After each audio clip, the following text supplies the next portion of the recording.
Hello and welcome to the video. Today we will be talking about the best braid size to use and other tips for long-term protective styling without damage.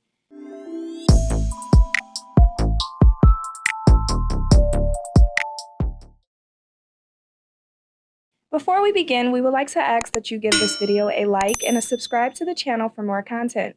It really helps us out. Please also consider following us on Instagram. Now let's get into it. For the weave and wig lovers among us, braids are like the poor relation that you don't visit very often. I get it. Braids can be an awesome protective style and they can be aesthetically appealing as well, but they are not everyone's cup of tea. This might be because individual braids can take quite a lot of time to install. In addition, because of the time and skill involved in installing them, they cost a pretty penny too. I love braids and have used them extensively in my hair journey as they are a very effective protective style. They look great and are ultra easy to care for, and with the advent of ready-done crochet braids, it means that installation time can be cut drastically, usually to around 2 hours. If you have no aversions to braids and wish to make them part of your regimen, then you are in the right place because I would like to clarify a few things about using braids as a long-term protective style. We will be looking at the best braid size for maximum length retention, and I would also like to look at other braiding techniques which are equally important to the health of your hair. If you have fine hair, this video should be extremely beneficial for you, since fine hair tends to get slaughtered by braiding mistakes that will be addressed here. If you want to start wearing braids as a long-term protective style, here are some things you must consider to keep your hair in great shape both during the install and after the takedown. Number 1. Braid sizes. Micro braids. They are very popular with braid wearers because they look beautiful and depending on how they are installed, they can also resemble loose hair. But they are also the most stressful braid size to your hair follicles, and they typically take the longest time to install, sometimes up to 8 hours. Some people have found success with micro braids, but many more have found themselves with traction alopecia and excessive breakage. To install them, your sections have to be very small, exposing more of your strands to manipulation that comes from parting, combing, and gripping the hair during the braiding process. In some instances, the length and the volume of hair added to each section can be heavy and pull on the follicles, resulting in stress which inadvertently leads to hair loss. This happens because so few strands are in each section that they can't handle the pressure of the added hair or manipulation. Result: massive breakage that may only be evident upon takedown. Pin-size braids. These are the ideal size in terms of time invested in installing them and tensile strength, which we will talk about a bit later. They are also small enough to adequately allow each strand to be equally coated with your products when you wash or moisturize them. There tends to be more of your own hair in each section compared to micro braids, which helps keep the integrity of the strands and lessen the pressure on the follicles. Chunky braids. These are also great for length retention, but they will typically have to be taken down more often to allow for thorough washing and conditioning. Since you have more hair packed in each section, it's very difficult to ensure that each strand is properly cleaned and conditioned. They are prone to getting frizzy quite quickly, and they may also be too big for some people to be aesthetically pleasing. Styling options may also be limited since they can tend to be on the bulky side. On the upside, you can install them in under an hour, and they are also great for length retention. If you have fine hair, you may find that chunky braids may work the best for you. Remember that fine hair strands are weak, and there is strength in numbers, so chunky braids are the way to go. To find out more about the things that people with fine hair should never do, click that tab above or the link in the description.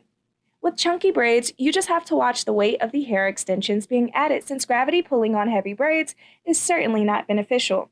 Of course, braid sizes vary widely, and you may find success with a braid size in between a micro and a pin size braid or between a pin size and chunky braid. Still, the take-home message here is that the larger the braid, the better your length retention in the long run. Number 2, braid weight. This is of particular importance if you are using hair extensions. I alluded to this earlier, but it bears emphasizing. When you braid a very small section of your hair, as in micro or mini micro braids, and you attach extensions to this section, you are adding stress to your follicles from the extra weight of the extensions. In most cases, a larger section of hair will be able to withstand the weight of hair extensions better than a small section. The point is not to weigh each section down with too much extension hair, as you will be causing unnecessary stress that may lead to traction alopecia. Number 3, braid tensile strength. In this instance, tensile strength refers to strength in numbers. Imagine, if you will, how easy it is to snap a single strand of hair as compared to snapping multiple strands joined together. It's the same concept they use when creating industrial ropes. By combining multiple strands, they create a stronger rope. In the same way, your braids will withstand the rigors of your daily activities when they are thicker rather than thinner. This is of particular importance if you have fine hair strands. If you have ever experienced extensive hair loss after taking out your braids, you may want to check the size of your sections to see if perhaps the issue could have been remedied had you ensured that the sections were large enough to have sufficient tensile strength. Number 4, braid tightness. By this, I simply mean the tightness of the braids applied not only at the root, but the tightness along the hair shaft. You or your braider have to be mindful not just of how tightly your roots are gripped, but also how tightly the sections of hair are wrapped and twisted to blend in with the extensions. Tension is often increased by professional braiders to promote the longevity of the style. But let's look at things a little closer, shall we? High tension. We all know someone who's had very little luck with length retention even though they wear braids or weaves the majority of the time. The fact that they are long-term protective styling often is great, but if a high-tension method of braiding is used, it puts the strands in a constant state of stress for the duration of the style. During the takedown, the person notices that along with the expected shed hair, they get a great deal of breakage too. After this happens multiple times, they may assume that their hair just doesn't grow. Hair does have some natural elasticity, but when you keep it under high tension for long periods, like a rubber band, the elasticity is lost and breakage becomes the obvious result. We all know that excessive heat is not great for our hair, but along with that, high tension braids are a major reason for the loss of hair elasticity and integrity. Medium tension. This is, of course, the best way to braid hair for both hair health and longevity of the style. You work with your hair's own elasticity and ensure that the hair is not being stretched excessively while braiding. This means that the style will last a long time before becoming frizzy while still keeping the integrity of your hair structure. Low tension. This is also a good option, but like chunky braids, the style will not have as much longevity as medium tension braids. Your hair will not suffer damage, but you will definitely have to redo these often. If you braid your own hair, recognizing that you are responsible for the lack of progress that you are seeing is, let's say, challenging. Most people don't like to admit that they are wrong, but if you accept that you may be causing more harm than good, either change your braiding technique or you may be better off paying someone you trust to braid your hair for you.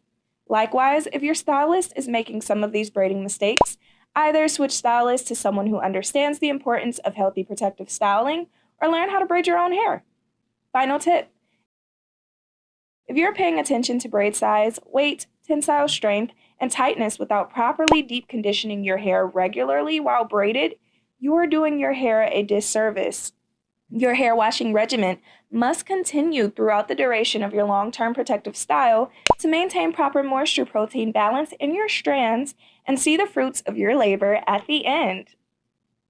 Thanks for watching. I hope that you enjoyed the video. Leave us a comment letting us know which topic you would like us to cover next, and all the best in your hair journey.